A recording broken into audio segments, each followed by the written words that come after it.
자, 그러면 일단 예정대로 이제 11시가 됐으니까 제가 이제 기자회견문을 낭독을 하고 제가 나눠드린 내용을 낭독을 하고 중간중간에 제가 그 부분 설명을 제가 좀 드리겠습니다. 부분 설명을 드리고 보시면 이제 그 질의응답을 받는 시간으로 순서로 갖도록 하겠습니다.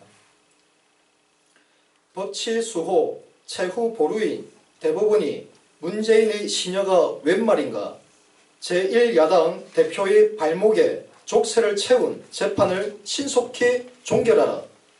존경하는 국민 여러분, 지난 3월 10일 헌법재판소의 박근혜 대통령 파면 결정 이후 졸속으로 치러진 5월 9일 대통령 선거에서 직전 여당의 대통령 후보가 정치자금법 위반 혐의로 대법원 재판에 계류 중인 사건이 당시 선거운동 개시 하루 전인 4월 16일에서야 홍준표 후보의 상고 사건을 대법원 2부에 배당, 김창석 대법관을 주심으로 배정하여 법리 검토에 착수한 사실이 있습니다.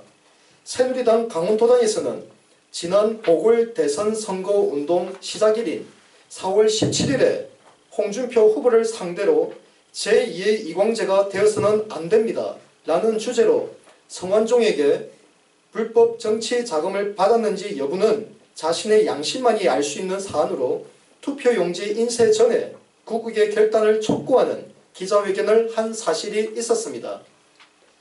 그러나 홍준표 후보는 이 사건에 대하여 당당하게 처신하지 못하여 결국 대선 기간 내내 애국 보수 진영의 유권자들이 대법원 판결의 불확실성을 두고서 사분오열되어 예정된 대로 간첩 문재인 정권의 탄생을 막지 못하게 된 것입니다.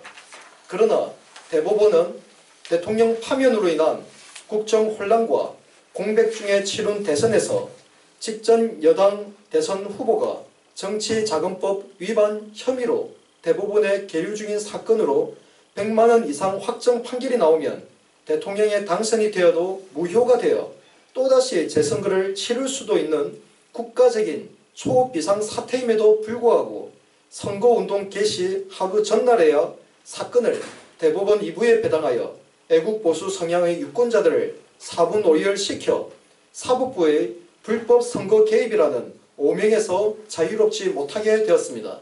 그런데 사건을 배당받은 김창석 대법관은 법조계에 사건을 오래 끌지 않는 스타일, 깐깐한 기준을 갖고 심리한다는 정평이 나 있음에도 불구하고 무슨 연유에서인지 대법원의 평균 사건 처리 기간을 감안하면 8월 중순쯤에는 결론이 났어야 할 재판이 아직까지도 고의로 지연시키고 있어 한마디로 문재인 정권의 시녀로 전락한 것은 아닌지 심히 우려됩니다.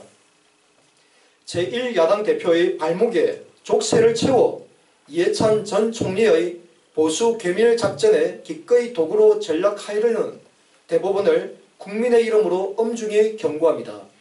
기획된 탄핵 정국으로 국정을 탈취한 문재인 정권은 과거 노무현 대통령 시절 사법부의 하나회라 불리던 우리법연구회 회장 출신의 김명수 춘천지법원장을 9월에 임기 종료되는 양승태 대법원장 후임으로 추천하여 행정부의 사법부 장악 업무가 현실화되고 있는 사태에도 경악을 합니다.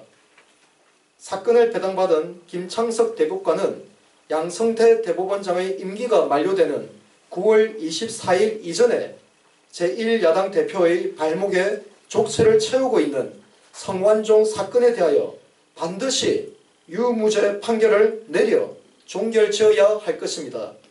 만약 주심인 김창석 대법관이 간첩 문재인 정권의 시녀를 자처하여 평소 사건을 오래 끌지 않던 자신의 신념마저 스스로 짓밟고 판결을 내년 지방선거까지 지연시켜 문재인 정권의 보수 괴멸 작전의 도구로 전락한다면 국민의 이름으로 결단코 용서하지 않을 것입니다. 김창석 대법관은 자유대한민국의 법관의 양심에 따라 성완종 게이트의 진위 여부를 신속히 판결하여 사법부의 독립을 유지함과 동시에 상권 분립 체제를 수호하여 간첩 문재인 정권을 국민과 함께 견제해 주기를 간곡히 당부하는 바입니다. 감사합니다. 자, 이것으로 제가 기자회견문은 낭독을 마치고요.